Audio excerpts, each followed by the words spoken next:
Hey my babies, welcome back for another video. Today we're going to be using the watercolor method to get this gorgeous electric lime green color.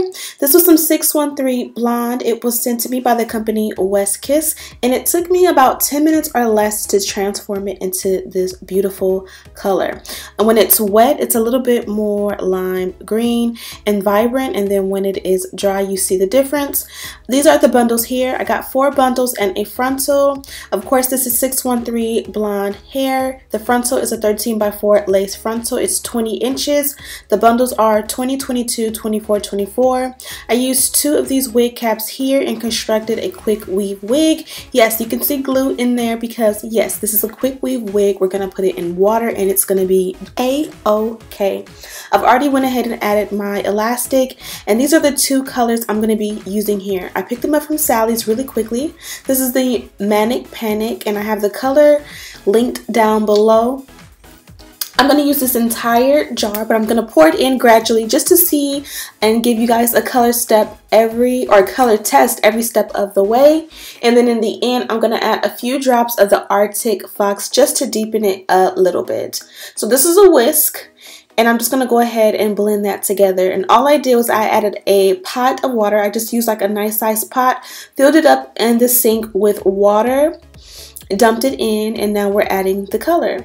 So you just take a paper towel and you dip it in there and you see what color comes up on the paper towel, and that lets you know what color it is. This is a little bit too light for me, so I'm just going to test it again by taking a small piece of the hair that I did not use and dipping it in there. And you guys can see this is like a nice vibrant lime green color. I want it a little bit deeper, and plus I know that dyeing a little piece of hair versus an entire wig is going to make a little bit of a difference. So I did another paper towel test, and it really didn't make that much of a difference adding a few more scoops. So let's just go ahead and clean that jar out and add all of it. Now, rule of thumb, always get at least between 2 and 4 colors. For this amount of water, I would say use about 2 jars, maybe 3. You guys have seen me do this exact same method with a door dye. It was red, and red bleeds a little bit more potently. So I used 2 and it came out great. This color is a little bit more light and subtle, so you know, it takes a little bit more to get the color that you want. So if I would have just went ahead out the bat and just dumped 2 bottles of that in there, I would have been good to go. And this is my first time dumping the wig in. I kind of dumped the ends in, kind of lifted it up to see what was going on and if it was taking. It definitely was, so I got to go ahead and submerge the wig.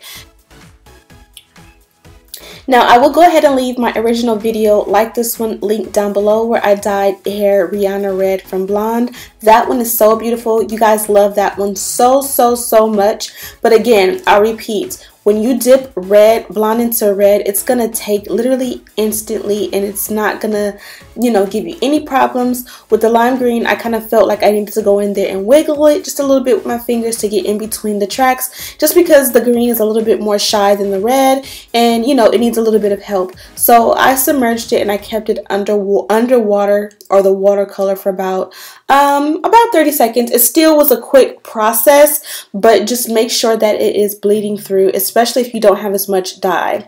So that was like a little bit of a towel test of the Arctic Fox color. It's definitely a bluer tone green, but still very beautiful, so I didn't want to use too much. I went ahead and pulled the wig out completely, kind of towel dried it a little bit, mixed that color into the water, and then soaked it in there. I did go ahead and soak the ends for a few seconds before submerging the rest of the hair, and I feel like the majority of that color took to the ends most. You'll see it a little bit more at the end. Even here you can kind of see how the ends are a little bit more vibrant. So now that I'm done, I went ahead and threw the wig in the sink, and I took the remainder of what was left in that bucket, that basically the dye mixture, and just poured it into the sink on top. Really not a required step. I just felt like I was doing something, I guess. Note how when I am rinsing the entire time, the water in the sink was never like a bloody green color. It was never like a potent green. It always looked clear.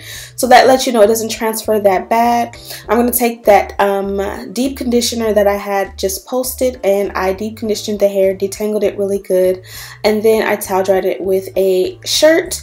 Now I'm throwing it on a mannequin head. I have plenty to do, so I'm going to let it do its job and air dry all by its lonesome, and at least get it to about 75% dry. In the process, I'm going to make sure that it is detangled, and it is not tangled at all. I didn't get any shedding or any issues with this hair. And again, this is a quick weave wig, and as you guys can see, none of the tracks lifted. Nothing happened to my wig. It is still intact. Also, you can see here the lace did not get any dye on it. The color did not transfer to the lace at all. It's kind of hard to tell because you see green everywhere, but the lace is still its normal natural color. You can kind of see here, and whenever I part, no matter where I part, it's not green at all on the lace. Really cool method. It was no like messy cleanup. It didn't get in my countertops. It didn't get like stain my sink. It didn't do anything crazy. So this is definitely a keeper in, you know, my routine of how I go ahead and dye hair. So the next watercolor method is going to be chosen by you guys. You guys have been asking for me to do it basically to dark hair. So I'm going to take like a natural brown color wig, and I'm going to turn it jet black in seconds with this method.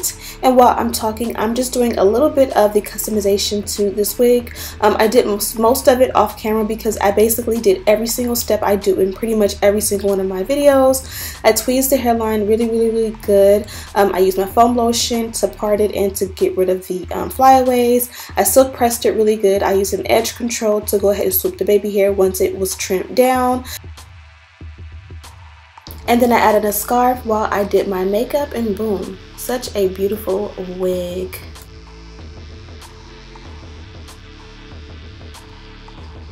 I did receive 4 bundles and a frontal. The lengths are listed in the description bar. This is what I had left of the 3rd bundle I used, and then I have the entire 4th bundle left. I absolutely love the color. I'm not mad at it at all. I don't even know if I like this one more. I actually like the way it looks in this tone better, which is why I left it as is. You guys seen that I had 2 different colors. I went with the Electric Manic Panic. I can't remember the name, but basically I went with the Manic Panic one, and I'm happy with that one, but I almost wish I would have got 2 of those. When I did the red one for you guys, I used 2 bottles of the Adore dye. I used 2 different colors, but it was 2 bottles total in content. I'm not sure if I used more or less water. I think I used around the same amount of water because I used the same pot. I think I used the same pot to fill it before dumping it. I think it's a really cool idea to take and use 2 or 3 different colors to kind of custom color it. But if you're going to go with one, or if you're going to go with multiple, I recommend that you use at least 2 jars of whatever color you're going to use to get a vibrant effect. I felt like putting the whole jar of the Manic Panic into the bucket. I kind of felt like it needed a little bit more, which is why I squeezed a little bit of the Arctic Fox, but I really did not want to use that one, and that's what gave it that like lizard green. Also, I used the Oh Boy palette on my roots, which is an eyeshadow palette from Morphe. I'll have it linked down below, but it seemed to have worked pretty decent for my roots. You guys know, especially when I do blonde and bright colors, it typically is red, and this is kind of the closest I've gotten to natural. I'm pretty sure that I can find one even more perfect, but I am pleased with the way this one looks. So I'm not going to talk your head to death. I think I covered all the basics and gave you all the details on this one. Hope you guys love it. I am going to go ahead and touch up my makeup and do some pictures and stuff. Just wanted to show you the wig in the raw in itself. Thank you guys so much for watching. Don't forget to subscribe, like this video, share with your friends. Also, don't forget to check out Westkiss. I have all the information on this wig linked in the description bar. Sorry if it feels like I'm rushing. It is literally 5 o'clock in the morning. I'm sorry, it's 6 o'clock in the morning. So I am ready to get in the bed. I'm going to go ahead and wrap this up really good so that I can play with it in the morning. Thank you guys so much for watching. Don't forget to subscribe, like this video, and share with your friends. We're at 97,000 subscribers, almost there at 100, so make sure that you are subscribed. And as always, I'll see you in the next.